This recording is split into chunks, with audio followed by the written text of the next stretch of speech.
What's going on, you guys? I'm back with another video, and today we're going to do the stat video, or the stat update.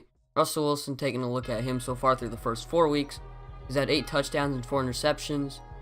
He's had a pretty good season so far, over 1,000 yards already through 4 weeks. He's been sacked 13 times, though. Definitely want to get that down. I think that's a lot worse from where we were last year. Through the first 4 weeks, I can't really remember. I should have probably looked at that video. His longest pass of the year was a 93-yard touchdown thrown to Doug Baldwin. You guys should probably remember that. Thomas Rawls, though, he's had a great year so far, 258 carries, 396 yards, and 3 touchdowns, averaging 6.8 yards per carry and 99 yards a game.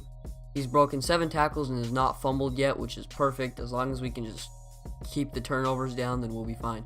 Russell Wilson has already reached half the amount of yards through the first 4 weeks that he had all of last season, with 28 carries, and we need to get precise the ball more because he only has 3 carries for 27.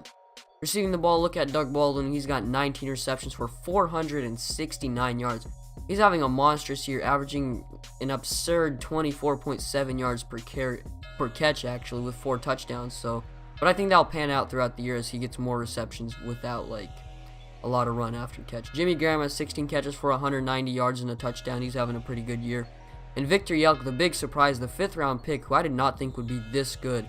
But he's had 16 catches for 242 yards and 2 touchdowns. Tyler Lockett hasn't done much because he's been injured, and Paul Richardson's done a nice job as the 3rd receiver. But Victor Yelk has been just a huge surprise, honestly, this whole year.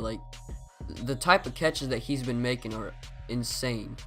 And so he's doing a lot of things for a 5th-round pick. So hopefully he can be a big part of our team. And come off-season time, it'll be really hard to decide, what we want to do with our receiving corps, because Paul Richardson's great.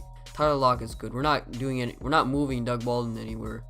And, we just have a lot of good players on our team. Tyler Sharp, the newly signed guy that we signed, he's at 3 catches for 46 yards. Taking a look at blocking now, Richie Tomlinson, the rookie, he's 78 overall, has allowed 5 sacks. And surprisingly, Cordy Glenn, our big off-season acquisition, has allowed 3 sacks, which kind of sucks because I'd expect him to do better. Jermaine Fetty and Jermon Bushrod haven't allowed any sacks. And then our center, if he's not on here, I guess he hasn't allowed any sacks, which is good. Taking a look at our defense now, Bobby Wagner leads the team with 31 tackles. That's a little down, honestly. He should be around 40-ish through the first 4 weeks, but I think he'll get his tackles up higher.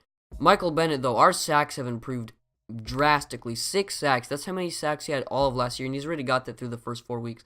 He had 3 last week against the Texans, and Cliff Avrils got 4.5, and DeMarcus Ware, our free agent signing, has 2.5 sacks.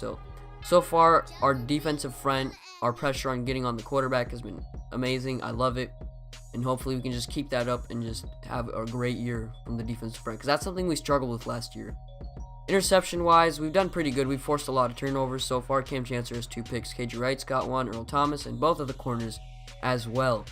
Looking at the fumbles now, forced fumbles is Cliff Avril. He gets a lot of strip sacks. KJ Wright has forced 1. Michael Bennett's forced 1, and DeMarcus Ware has forced 1. Bam Bam Cam, surprisingly, has not forced 1. Earl Thomas and Jaron Reed have recovered the only fumbles we've been able to. Kick return-wise, nothing really special here. Tyler Lockett's been injured, like I said. I think he'll be back in week 7 or week 8. I can't remember exactly. But Mario Alford has been handling the duties. We haven't had a touchdown, but he's had some pretty good kick returns so far. So that's all that matters, as long as we get good field position from him. Tyler Lockett's had the better punt returning season, though. But I think that's mainly because he's had more punts to return. Now we're going to take a look at the NFL stats. As you see, Carson Palmer leads the NFL in passing yardage with 12 touchdowns. He also leads the NFL in touchdowns, but also has 6 picks. Rushing-wise, LaShawn McCoy, as usual, leads the NFL, but he's had 92 carries, and he's only, 450, I'm stupid, 50 yards off from Thomas Rawls, but Thomas Rawls has had 58 carries. Travis Benjamin surprisingly leads the NFL in receptions with 28. Not that many yards. Doug Baldwin has around 400, was it 469, I think it was. AJ Green's got that same number too, but he's had way more catches. Eric Kendricks has 56 tackles on the year so far. That is absolutely crazy. He's 16 above having 10 tackles every single game. Interception-wise, only linebackers lead the NFL in picks, and then forced fumbles is actually Dan Williams.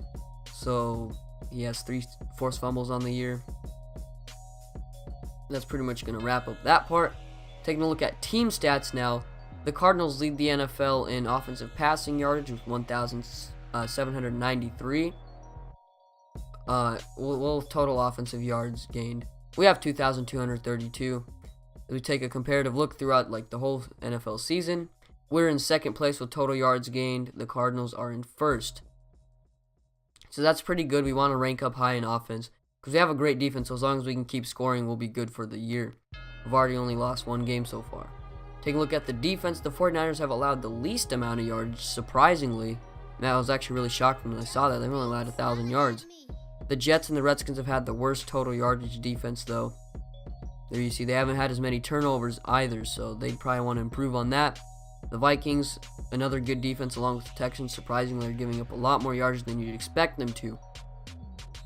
But Jacksonville and the 49ers, like, those are shocking teams to be up there. The Seahawks were kind of down in the middle of the pack. We've allowed 1,332 yards. Most of those are on passing. See, our run defense is really good, but I think we'll be the best run defense this year.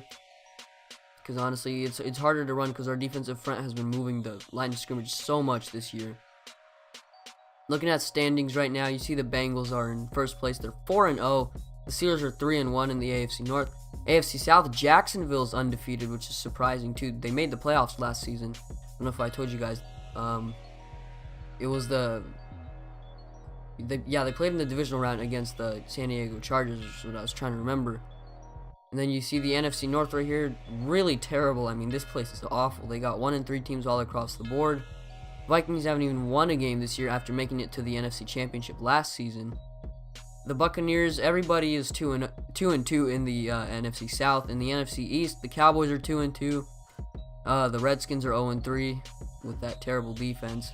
And then NFC West, this is going to be a competitive year. Last year it really wasn't, but I think this year we'll have a way better year. 3-1 all across the board. But anyway, guys, that's going to wrap it up. Hope you enjoyed. Please leave a like, sub, and comment. God bless you guys. Just enjoy your day. And I'm out. Peace.